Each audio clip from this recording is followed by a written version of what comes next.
뉴스 브런치에 항상 자리를 지켜주시는 청취자 여러분들과 함께하고 있습니다. 오늘도 유튜브로도 많은 분들이 들어와 주셨네요. 622분이나 들어오셨어요. 감사드립니다. 자, 뉴스픽으로 저희가 시작하겠습니다. 월요일, 수요일 이 두 분과 함께하고 있습니다. 전혜연 우석대 개공 교수님 안녕하세요. 안녕하세요. 전혜연입니다. 네, 조으론 변호사님 안녕하세요. 네, 안녕하세요. 조으론입니다. 자, 오늘 첫 번째 뉴스는 오랜만에 영리병원 얘기를 좀 한번 해볼까 합니다. 내국인 진료를 금지하는 건 위법이라는 이 법원의 판단이 지금 나왔는데 그동안의 상황과 좀 달라진 것 같고요.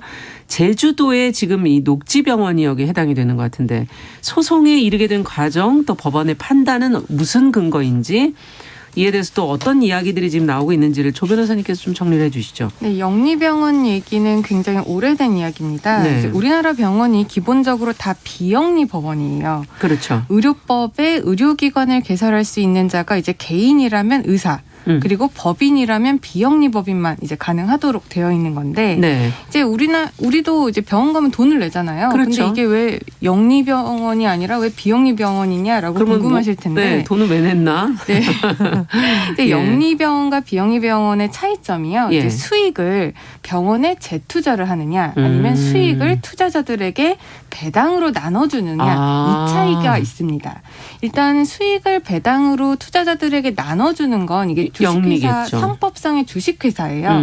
그렇기 때문에 이걸 영리병원이라고 하는 건데 기본적으로 우리나라 병원은 다 비영리 법원으로 수익이 나더라도 우리가 가서 돈을 내고 수익이 나더라도 그거를 병원의 연구 목적이라든지 인건비라든지 시설 투자에 이제 써야지 이거를 투자자들과 투자를 해서 병원을 설립해서 이윤을 가져가면 안 된다는 겁니다. 네. 그리고 영리병원은 또 국민건강보험법도 적용이 되지 않습니다. 그건 무슨 얘기인가요? 국민건강보호법에 따르는 어떤 규칙의 예외다? 그러니까 우리 병원은 다 국민건강보험이 지금 적용이 되잖아요. 네, 모든 영리는 안 국민이. 되나요? 그리고 영리병원은 지금 보험이 이게 적용이 안 되고 그렇게 되면 이제 민간보험이 이제 적용이 돼서 민간보험. 보험의 민영화 이런 문제까지도 이제 불거지게 되는 건데요. 굉장히 여러 개의 고리가 걸려 있는 거군요. 네, 그렇습니다. 그런데 일단 우리 법에도 근데 예외적으로 영리병원이 있습니다. 근데 이건 이제 요건이 있어요. 외국인 자본 비율이 출자 총액의 50% 이상이거나 네. 미화 500만 달러 이상의 자본금을 가진 외국계 의료기관에 대해서 이제 제주도 그리고 경제 자유구역에만 이것을 허용을 하고 있는데요. 이제 보건복지부 장관의 허가나 아니면 지자체장의 허가를 받아야 이걸 개설할 수 있게 됩니다. 네. 그런데 이렇게 영리병원을 인정을 해주면 의료가 이제 민영화가 돼서 여러 가지 단점이 부각되는 것이 아니냐 이런 것 때문에 굉장히 반대가 많았었는데 네.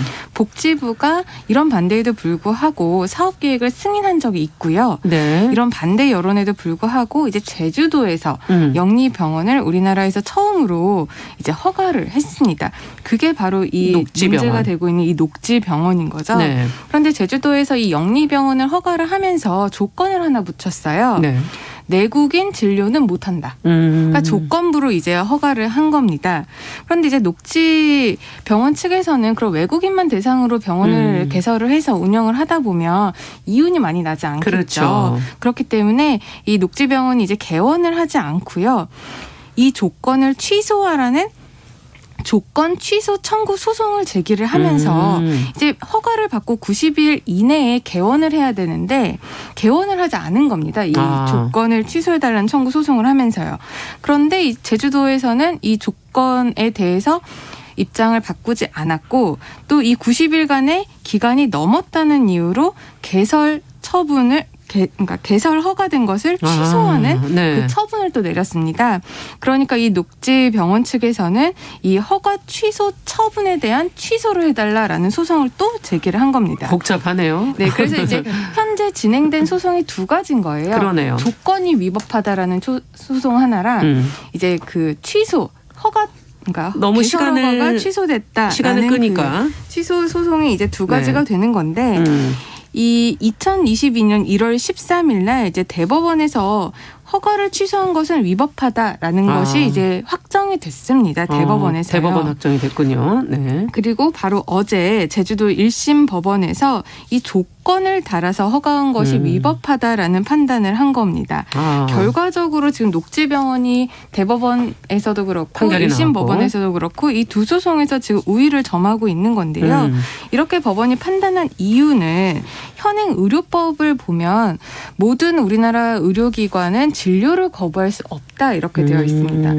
그러니까 이 말은 외국인이든 내국인이든 모든 의료기관은 진료를 거부 못한다. 네. 이런 의료법의 규정이 있기 때문에 특별한 어떤 특별법에 이 규정을 제외하는 규정이 없는 한 모든 진료는 내국인이든 외국인이든 받아야 되기 때문에 지금 그런 조건을 달아서 허가한 것이 위법하다. 그리고 그에 따른 허가 취소도 위법하다라는 법원의 판단이 있었고요. 그렇군요. 이 부분 관련해서 이제 제주도 측에서는 이제 대법원 확정 판결 난 거는 이제 확정이 됐으니까 다툴 수가 없고 이 조건이 위법하다라는 판단은 1심 판단이기 때문에 항소를 할 수가 있거든요. 그래서 지금 항소를 검토하겠다라고 하는 상황이고요.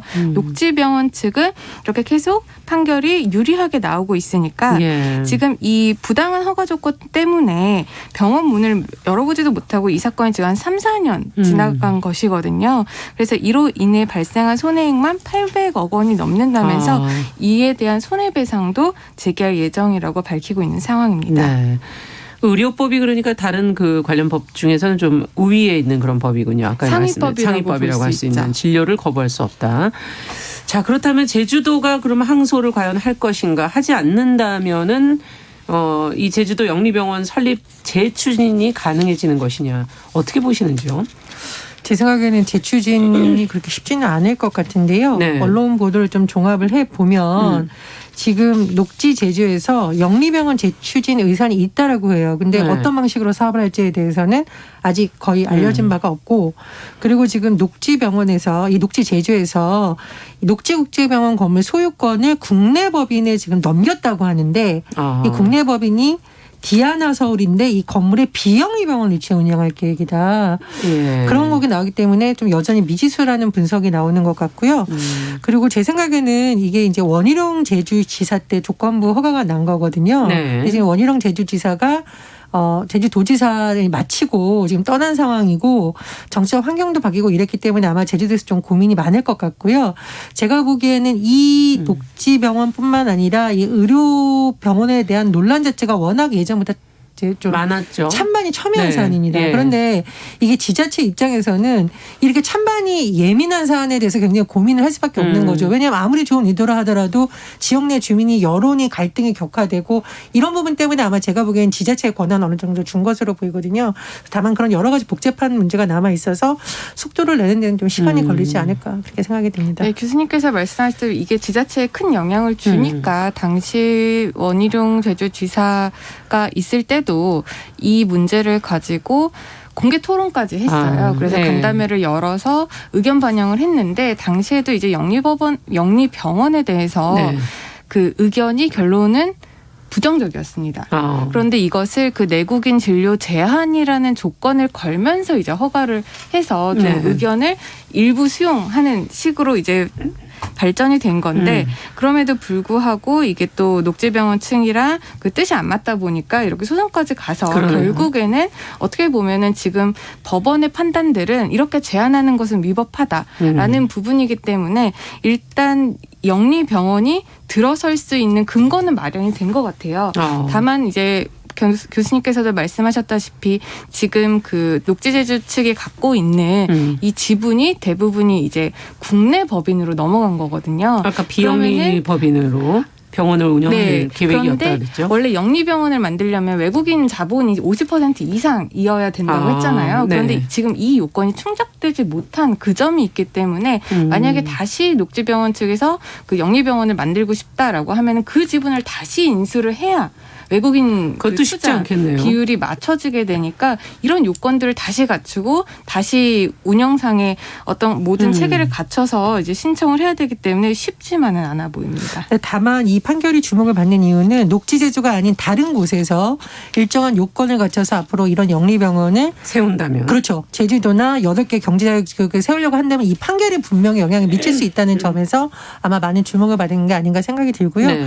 변호사님 말씀하신 것 중에 제가 조금 더 덧붙이자면 2018년 때 그 당시에 제주도에서 수기형 공론조사위원회를 꾸렸습니다. 예. 우리가 그냥 일반 여론조사를 하면 사실 이 사안에 대해서 관심이 없는 사람들도 여론조사에 참여하게 되면서 이게 정말 제대로 여론조사에 민심이 담겨져 있는가, 정확한 정보가 제공되지 않은 상태에서의 여론조사 결과로 네. 어떤 중요한 정책을 결정할 수 있느냐를 보완하기 위해서 두기된 게 수기형, 그러니까 여러 가지 정보를 제공하고 표본 집단도 신중하게 치러서 하는 것이 공론조사위원회인데, 당시 공론조사위원회의 결과를 제가 좀 살펴봤더니 200명 가운데 180명을 대상으로 최종 여론조사를 했을 때 반대 비율이 58.9%, 네. 찬성이 38.9%로 네. 반대가 훨씬 높았습니다. 네. 그래서 일각에서는 그때 이것을 근거로 이게 조건부로 안 하는 것이 오히려 맞지 않았느냐는 비판이 좀 뒤늦게 나오고 있는 상황이고요.